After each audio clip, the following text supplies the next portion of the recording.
El funeral.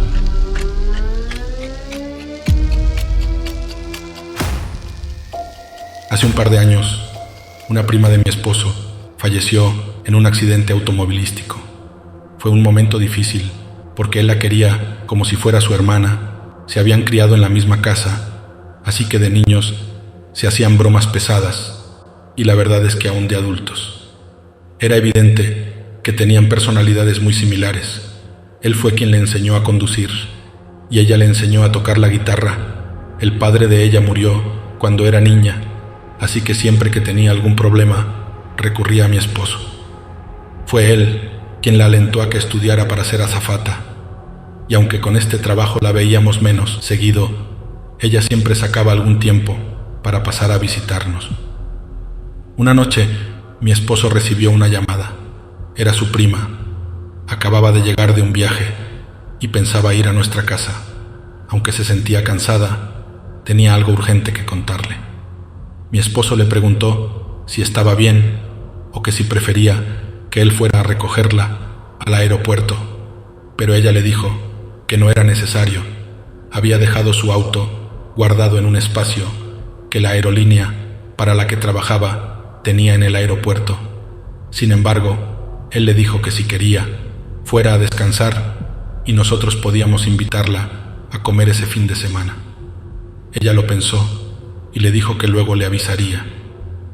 Esa noche no volvió a llamarlo ni escribirle, así que pensamos que al fin había decidido ir a descansar hasta la mañana siguiente, cuando supimos del accidente. En la sala de velación noté que mi esposo no se había acercado al féretro. Me acerqué a él para preguntarle si quería que lo acompañara a verla, pero me dijo que lo haría después. No se sentía preparado para verla así. En ese momento, mientras me estaba hablando, enmudeció de repente. Tenía la mirada puesta en la entrada de la sala de velación. Le pregunté qué estaba mirando. Me preguntó si no veía nada en el marco de la entrada, pero allí no había nada. Dijo que creía haber visto algo.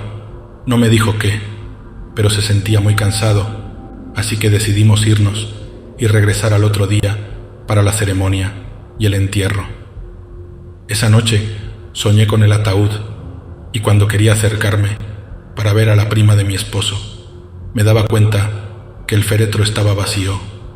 Después miraba a mi alrededor y me daba cuenta que estaba completamente sola. Intentaba gritar, pero la voz no salía de mi garganta. Entonces me desperté sobresaltada y noté que mi esposo no estaba en la cama. Escuché algo.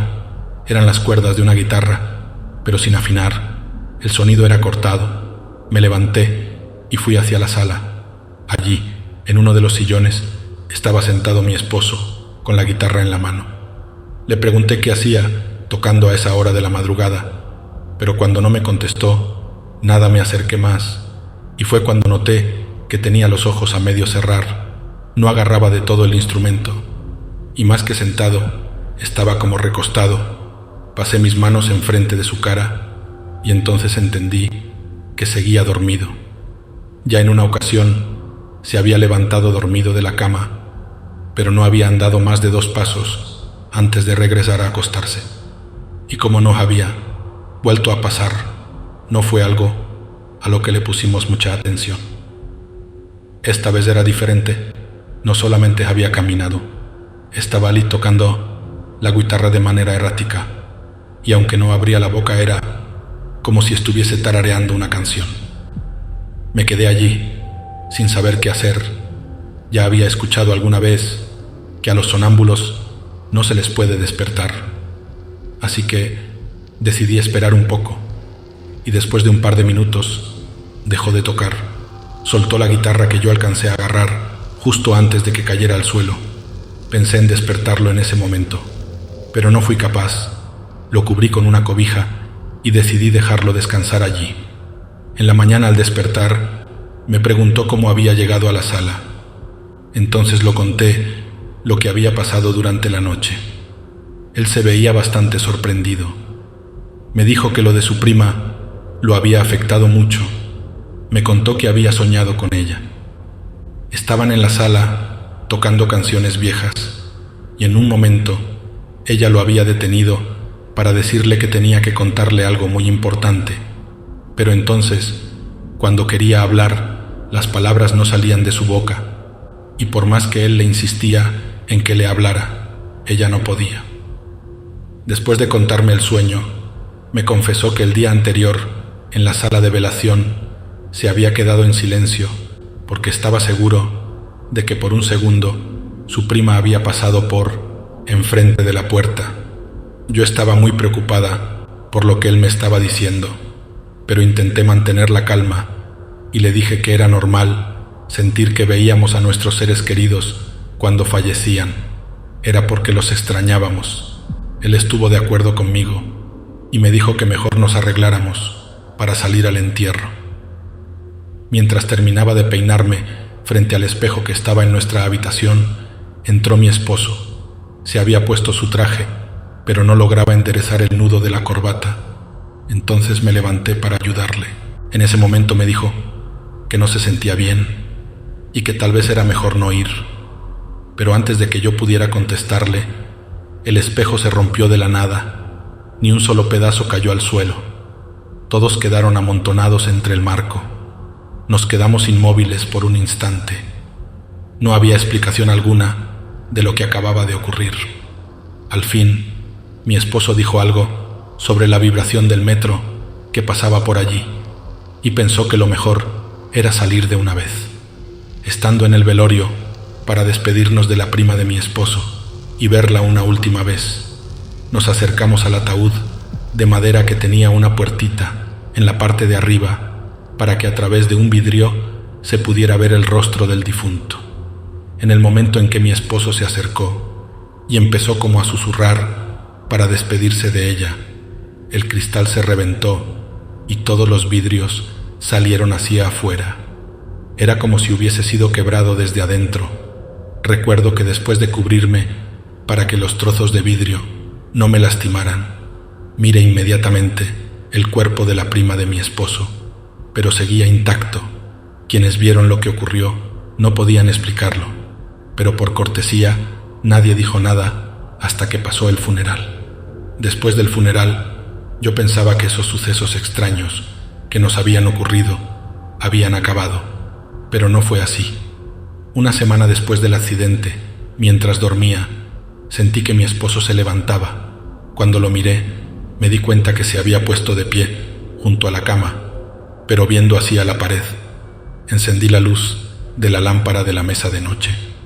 Lo vi otra vez, con sus ojos entrecerrados, dormido, pero estaba susurrando. Al principio parecía que se estaba riendo, como si estuviera feliz. Entonces, de un momento a otro, su respiración empezó a agitarse. Hacía ruidos, como si estuviese intentando gritar, pero con la boca cerrada. Yo intenté acercarme, y de repente, él se despertó. Estaba asustado y desorientado. Parecía haber tenido una pesadilla, pero me dijo que no lograba recordar que estaba soñando. Esa noche decidimos que era el momento de buscar algún tipo de ayuda. Fuimos a un médico, primero a un neurólogo y luego a un psicólogo. Empezó a ir a terapia porque le dijeron que a veces el sonambulismo puede ser una reacción a un estado emocional, y por un tiempo todo pareció mejorar, aunque no podíamos explicar el episodio del espejo y la funeraria. Empezamos a dormir mucho mejor. Un día yo estaba sola en el departamento. Mi esposo había salido a verse con unos amigos. Ya había oscurecido y yo iba hacia la habitación. Entonces, cuando apagué la luz de la sala, vi una silueta en el sillón. Fueron un par de segundos, pero estoy segura que vi a la prima de mi esposo sentada allí en la sala del departamento. En un segundo sentí cómo se me bajó la tensión. Encendí la luz de nuevo, pero no había nada. Estaba sola. Busqué por toda la casa. Estaba segura de que no había sido mi imaginación. Y en cuanto llegó mi esposo, Le conté lo que había sucedido.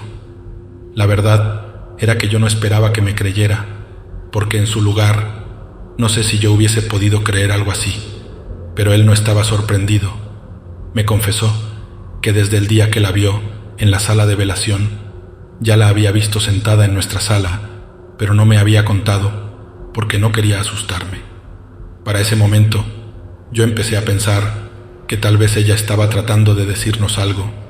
Era evidente que había algo que la mantenía atada a este mundo con nosotros. No sabíamos qué hacer. Lo primero que pensé fue en contactar a un médium o a algún brujo, pero mi esposo no estaba convencido. Al día siguiente, mi esposo me llamó del trabajo para decirme que tenía una idea. Había contactado a un viejo amigo de la escuela que ahora era sacerdote. Me dijo que confiaba plenamente en él, así que le había contado lo que nos estaba ocurriendo, y su amigo había aceptado ir esa misma noche. El sacerdote cenó con nosotros ese día. Después estuvo preguntándonos cosas sobre lo que habíamos visto.